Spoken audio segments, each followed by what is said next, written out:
Good afternoon, everyone. You'll get a prize for staying to the last session. Okay, so what I want to talk to you about today is a series of medical careers that you may not have heard of before. I just need to open up my machine here.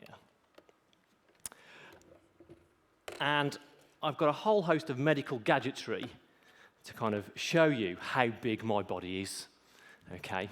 But I do need a little bit of help to do this. Unfortunately, Rose, I can't bring you up on stage just a second, okay? So what I've done recently, I've hacked into one of these home smart devices to give me a helping hand. I'm going to turn mine on. Mine's called B for copyright reasons, okay? So turn mine on. Hello, B. Hello, Tom. How are you? I'm very well, thanks, B. But just to let you know, you're live on stage at the Norwich TEDx event, and you're in front of about 500 of the UK's finest educators. They don't look it. B, that's a bit rude. Don't say things like that out loud. Oh, okay. You're all looking fabulous this evening, especially the gentleman in the front row. Hello. What, this one? No, the next one. What, this one? No, the next one. B, we really haven't got time to do this right now. So, where should we start today? Yes, what about some cells? Red blood cells, to be precise? Well, that's a fantastic idea. So red blood cells in your body, you've got about 200 trillion of them in your body, and you make about 200 billion of them every day. They're shaped like those refresher sweets with a little dip in the middle, and they're about 7 micrometers in diameter. Now, in plain English, that means that if you drew a 1 millimeter square, you could fit 20,285 red blood cells in that square alone. What do you think of that, B? That is impressive. Yep, and someone that looks at your blood is called a hematologist, and they work in somewhere called healthcare science, but more on that later on. So B, let's have a look at something inside my body. Where should we start? Sure thing. Do you want to look at something a little bigger? No, let's keep it small for now. And I tell you what, why don't you use that scan I installed on you the other day? Scan my body for something small to look at. Okay, initializing scan.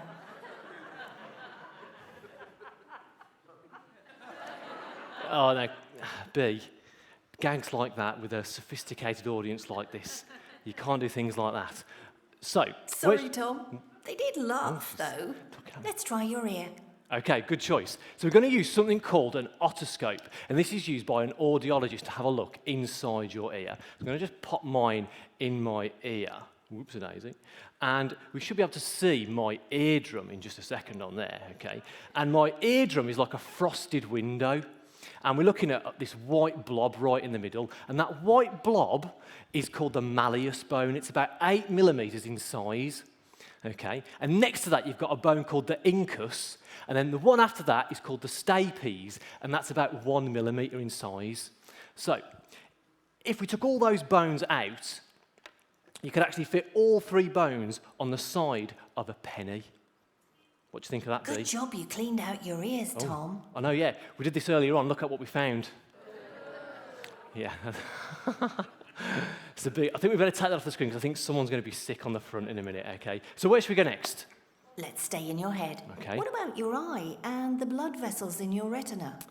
Very good. Okay, so what I've got here is a special camera called an ophthalmoscope. And this is used by an ophthalmic scientist to have a look inside your eye, okay? But I've also got a special bracket on the front here, and that's been designed by a medical engineer. And in the bracket, what I've got is an Apple iPhone. And on the phone is a piece of software that's been designed by an app developer that makes the camera work in the right way, okay? So I can now use the camera on the phone to take a picture of the inside of your eye. Literally making this an iPhone. Okay. See you again. Okay, so let's take a picture of someone's eye. Do you need a volunteer? No, it's okay. I've got Action Jackson down here, and I haven't told him I'm going to take a picture of his eye. So there we go. There we go. Take a picture like that. I'm going to airdrop it to you, B. Put it on the screen. So what we can see here, that those red lines, that you can see on the screen are the red are the blood vessels coming into your eyeball, and that yellow spot you can see is the optic disc, and that's where all the nerves gather together and leave your eye and go to your brain. It's also known as your blind spot, and that little orange-yellow circle there is about 2 millimeters in size, so it's tiny, tiny, tiny. What do you think of that, Bea? That's pretty special. But I think the audience would like to look at something a bit bigger. Okay, what do you suggest? Let's use your ultrasound machine and look at some blood vessels. What about your carotid artery in your neck?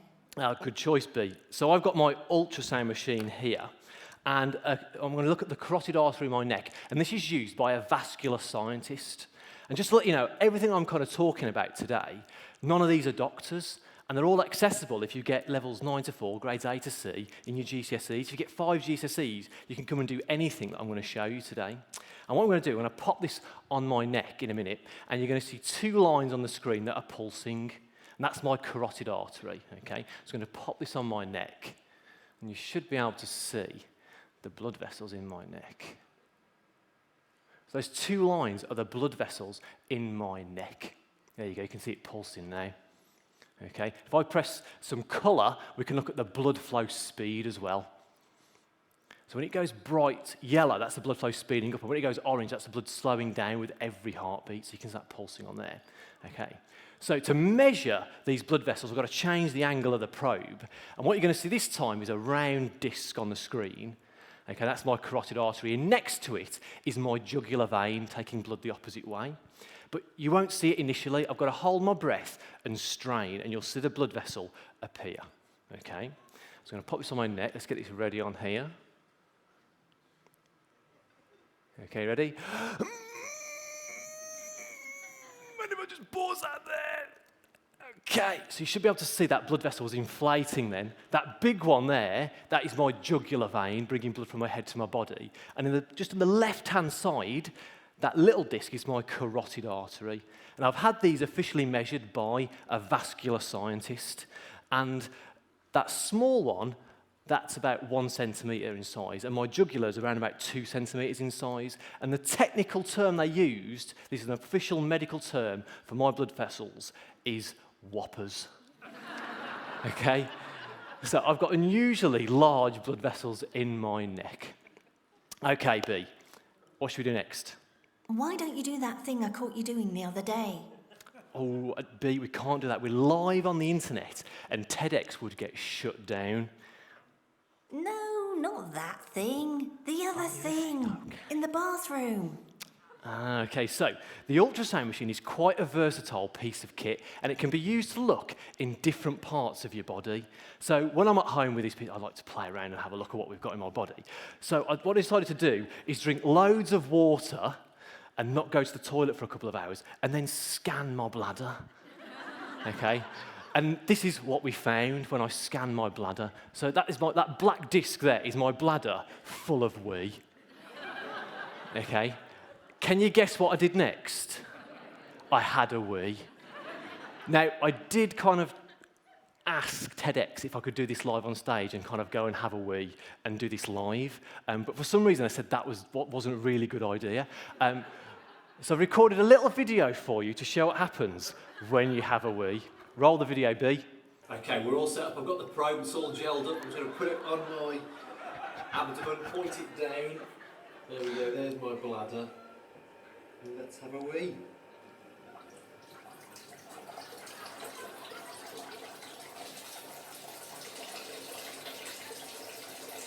There you go, see my bladder there. Smaller and smaller.